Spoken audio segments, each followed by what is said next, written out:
Hello, welcome to the first week of class. In this video, I'm going to discuss very briefly, well, the concept of philosophy, what makes a philosopher, and, well, who's philosophy for? That's who is philosophy for, not what is philosophy for. So the text should be pretty straightforward in terms of, the purpose of the discipline, and it should be clear with the related sub-disciplines, some of them you may have heard of. We'll see as the class goes on how all of the sub-disciplines kind of connect to one another. So basically, in order to discuss ethics or moral philosophy, at some point you're going to come across metaphysical questions, questions of free will, things like that. So the stuff we do in the early part of the class, the nature of substance, the nature of being, all these real abstract questions, they'll inform our views later.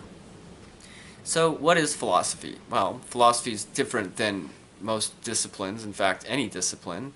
At one point it was sort of the mother of all disciplines, and for example, what we know as natural science or empirical science was, once part of philosophy. So philosophers back in the day were called, scientists back in the day were known as natural philosophers. Because they had an inquisitiveness or an interest in the nature of what was around them, the empirical world. Philosophy is a discipline, regardless of how it's portrayed, or regardless of how you understand it. To put it very shortly, it's an endeavor in critical thinking.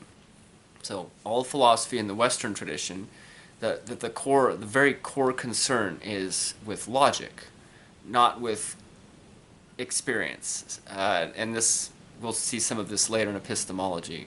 So when I hear someone say, well, my philosophy is this, or my philosophy is that, or Jaden Smith's philosophy is this, or Kanye West wrote a book about philosophy, unfortunately.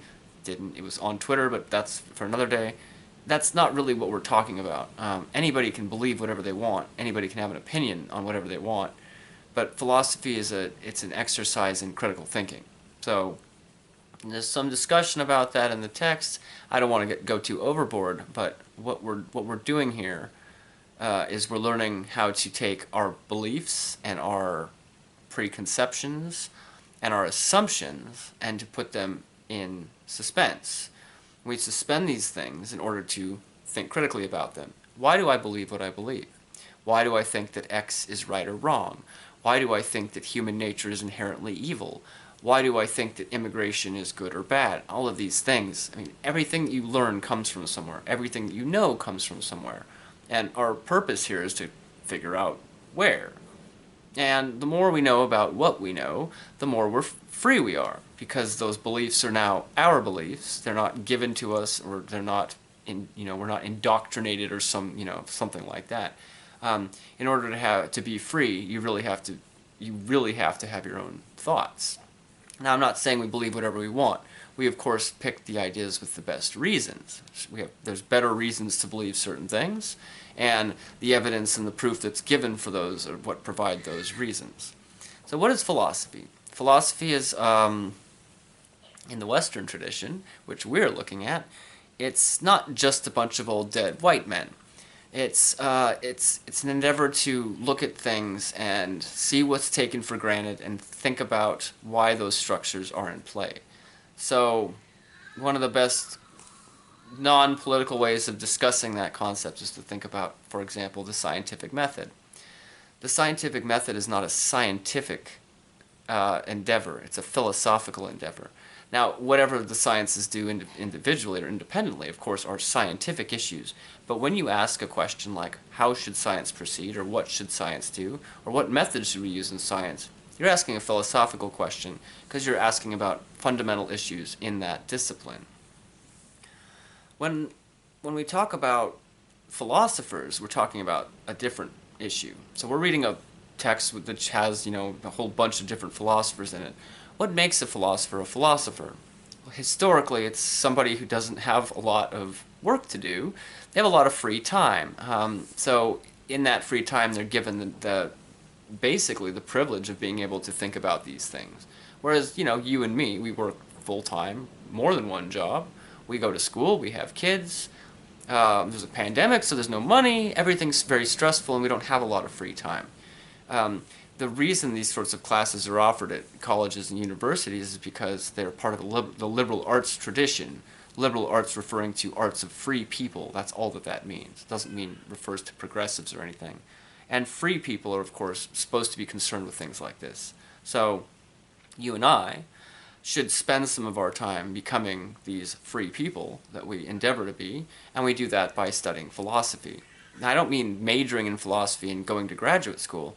I mean learning how to ask questions properly and learning to ask the right kinds of questions. It's not about finding answers. None of this is about finding answers. None of it. If you're here to find answers, you need to go to some, I don't know, psychology or go read a self-help book or something. Here, you're only going to generate questions. You're going to learn how to ask better questions, and you're going to learn how to, parse information in such a way that it can provide you with better reasons for believing certain things over others. So who's philosophy for? Philosophy is for everybody. Not really. Philosophy is for people that are interested in things around them. That could be anything. I've seen what I would consider to be philosophical people, that didn't like other humans, that wanted to sit in their garden all day. I've seen philosophical interest in athletes, in very social people. It doesn't really have a particular place. It's just how people view the world around them.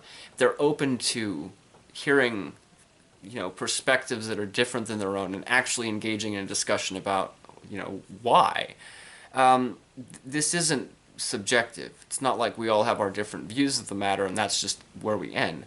We find the best views. We find a better way of looking at things or a different way of looking at things, and we provide reasons for why that's the best view.